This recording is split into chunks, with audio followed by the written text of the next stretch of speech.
세계적인 선교적 교회 운동가 앨런 허쉬의 책 잊혀진 교회의 길이 국내에서 출간됐습니다.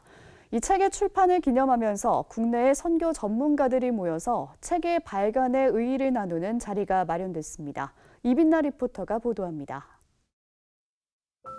변화하는 세상 속에서 보냄받은 자로서의 사명을 인식하며 통전적 사역을 펼쳐가는 선교적 교회. 이 선교적 교회 운동의 근본 개념을 다룬 앨런 허쉬의 책 잊혀진 교회의 길이 국내에서 출간됐습니다. 잊혀진 교회의 길은 교회의 본래 기능인 선교적 특성, 즉 세상에 보냄받은 자인 사도로서의 특성을 회복할 것을 강조하는 책입니다. 지난 24일 서울 서초구 생각의 정원에선 책의 출간을 기념하는 기자 간담회가 열렸습니다. 이 자리에서 동네 작은 교회 김종일 목사는 저자인 앨런 허쉬가 선교적 교회 개념에 주목하게 된 이유를 소개했습니다. 개척 초기와는 다르게 안정적인 교회로의 변화를 경험한 저자가 그동안 담론적인 관념으로 존재하던 선교적 교회를 사역 현장에서 적용하면서 그 실제를 정리하게 된 것이라는 겁니다. 슬럼과 같은 곳에서 폭발적으로 성장을 했거든요. 그런데 어느 시점 가니까 멤버십이 바뀐다는 거예요. 뭐로 바뀌냐면 이제 호주의 중산층들이 자기네 교회 주류가 돼버리고 있다는 거예요.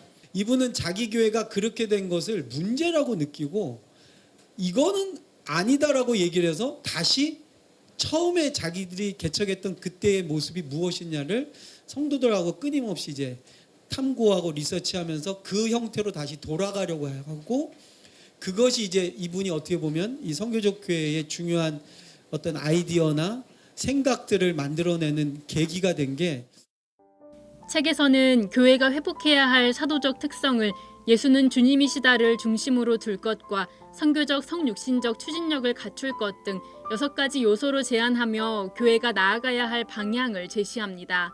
함께 가는 교회 염종열 목사는 책에서 등장하는 사도적이라는 개념을 왜곡해서 이해하는 일이 없어야 한다고 주의를 당부했습니다.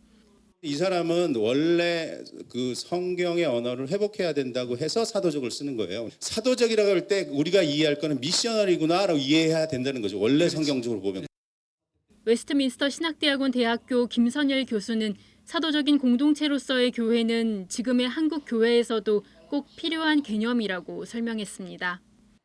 계속해서 교회를 떠나고 교회와 무관하게 지내는 사람들, 그들 속에서 우리가 그들 속에 들어가서 보냄받은 사도적, 선교적 하나의 그 공동체로서 어떻게 이것이 무엇을 기초로 해서부터 시작될 것인가. 예수 그리스도 중심의 결국 그 공동체가 일어나는 자생적인 하나의 그 DNA를 가지고 그 DNA가 어떻게 표현될 것인가. 그것을 쭉 전개하면서 또 이제 아페스트 속성들을 얘기해주고 나가는 것이 마치 그런 하나의 쭉 교회가 어떤 모습의 청사진을 제시하는 듯한 그 느낌이 나요. 전문가들은 코로나19 상황에서 선교적 교회가 갖는 의미도 나눴습니다.